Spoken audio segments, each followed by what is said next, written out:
Everyone, it's your boy Ricky with Honeybee Stamps, and today we're going to be making a card from the latest release, Let's Celebrate. We're going to be using some intense black ink from Honeybee Stamps. We're also going to be using the stamp set and the coordinating dies of Fancy Frosting. We're also going to be using some black and white cardstock along with these cover plates from Honeybee Stamps. It's a slimline card today. And then we're also going to use a whole sheet of paper to get this started. So let's go ahead and get started making the card. The first thing we're going to do is take that whole sheet of cardstock and we're going to chop that in half with the trimmer here. And we are going to go ahead and get this die cut.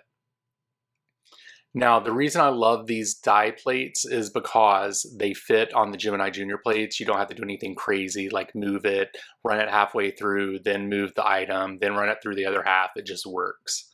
So here comes the best part, is popping out all these hexagons. I love this. It's kind of like, you know, when you're popping the packaging bubbles, how satisfying that is. That's what this felt like. It felt amazing. Now we're also going to do the same thing for the base layer of this cover die as well. Now we'll use some Honeybee Stamps glue here. We're going to place it all over the back of the front base here. And we'll also put it between all the little hexagons as well. I just put dots around certain areas and then went ahead and then placed that onto the base layer here. It's pretty easy to line up. You can't really mess this up. It's pretty easy, especially when you're using liquid glue, because liquid glue allows you to make a mess up and try to fix it really quick before it dries. Now the next thing we're going to do is we are going to make the card base for the slimline card, and we're just basically going to cut this at 4 1/4, it looks like. And we are going to go ahead and fold this. The reason it's 4 1/4 is because the cover die, I believe, is actually the cover die is 4 inches, I believe. So I'm going to trim it here. You guys, I made this card. I can't remember exactly what I measured. It's fine though, because that's how we do card making, right? We don't always remember everything that we do. So we're going to go ahead and get this cut. It looks like it's actually cut at 3 1/2. And the die here is going to actually cover that. So it must be 3 1/2 inches wide as well. So sorry about that, you guys. I'm sure the measurements are online. Go check it out. Click the link in the bio or click the link in the description. You'll find it. So now that we have that done, we are going to go ahead and get the cake and the cake stand stamped out. And we're just going to use some intense black ink here as well from Honeybee Stamps. And we're going to go ahead and get that stamped out. Apply a good amount of ink here because we want it to be nice and crisp.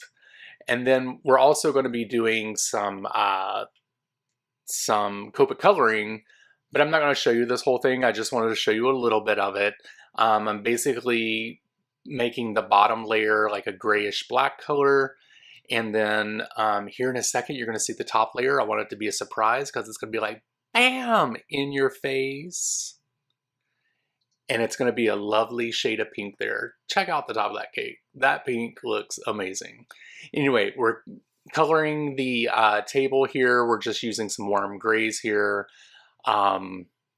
I would love to show you this coloring, but it took a long time and I can't really talk through the whole process. So then what we're going to do is use the dies here, and we're going to go ahead and get this cut out using the die cutting machine. Now I do want to tell you I'm a little zoomed in on here, so some of the steps that I'm about to do, you're not going to see all of it because I did not zoom my camera out. Because once you get started making cards, it's like, wow, what else do I want to do? What else do I need to do? You're not thinking about making the camera wide angle so you can see everything. Anyway, we're going to do some heat embossing here. We're going to do white heat embossing using some of the pattern stamps that are made for this cake. And we're going to go ahead and get that heat embossed. And then we're going to go ahead and start the balloons.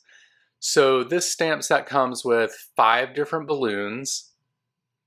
And we are also going to use a sentiment as well. We're going to stamp on top here. And I decided to do the balloons in black and do them in pink. So right now you're seeing me do them on black cardstock. I'm going to do white heat embossing for these guys. And then what we'll do is we'll move on over to the pink cardstock as well.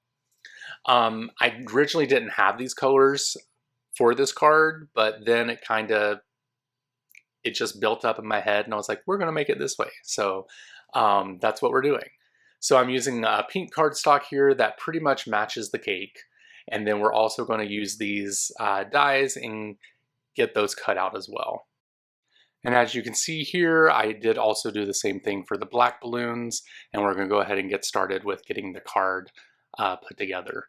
So here you can see exactly how I want the cake to be. I'm gonna go ahead and use some liquid glue here and get that glued down to the table. And we're gonna put some 3M foam tape on the back of that because we're gonna have it popped up off the card. And now what I'm going to do is I'm going to take all the balloons, and I actually have some silver thread. I believe it's called DNC thread, I believe that's what it's called. And I'm going to put a piece to each balloon because I'm going to make it look like it's hanging on to the balloon. Like, how cute is that? Totally cute. Anyway, I put 3M foam tape, removed the backing, and attached the strings to the balloons. And now I'm just placing them on the card. I'm trying to get them in a good position where the strings kind of look like natural and in place. And it took me a little bit actually to do that, if you can believe. So we're going to remove the backing from the cake here, and then we're going to go ahead and get this placed down onto the card. And it's gold, it's gold twine. Yeah, it's gold. So I'm getting them all bunched together. I want them to look kind of natural, that they're actually, supposed to be there. There we go. And then what I'll do is I'll reposition the cake to be exactly where I want it to be, and I'll go ahead and get that pressed down. Now you see there's some extra strings hanging out the bottom. I probably could have left them there because I'm sure sometimes strings get left that long, but I decided to go ahead and cut them because, I was going to put a sentiment and I didn't know exactly where I was going to put it yet. So we are doing a sentiment for happy birthday. We went ahead and used the embossing powder to make sure there's the embossing tool to make sure that there's no static electricity on the paper. And we're going to be using some gold heat embossing here to go ahead and get that sentiment cut out. Now we are using these trusty dies here for the sentiments. I love these dies. I know I say it on every video, but I truly do enjoy it. And as you can see here, I was talking to a friend on FaceTime when I was doing this, and I had to plug in my iPad because it was getting a little crazy. All right, so now we pretty much have the card complete. I'm going to go ahead and place the sentiment down onto the balloons. That's exactly where I want them to be. And I'm going to go ahead and get some glue and place those onto the balloons. And then it'll be a really nice happy birthday card and we'll be complete. I want to thank you guys so much for watching this video. I truly appreciate it. Thank you so much for supporting Honeybee Stamps in our latest release, Let's Celebrate. We're getting ready to have another release here soon. I'm so excited to share all those items with you as well. We're just finishing up the card here. Make sure that you head over to Honeybee Stamps and do a little shopping. All the products I use are going to be linked below. And also make sure you head over to Instagram and follow Honeybee Stamps and all the other social platforms. Now you can find me over on Instagram and YouTube by searching for Bromero Cards, BROMEROCARDS. You'll find me. I hope you enjoyed this video. Please come find me. I would love to have a chat with you. And you guys have a great week, and I will be back next week with a brand new card. So thank you very much. You guys have a great week. Bye.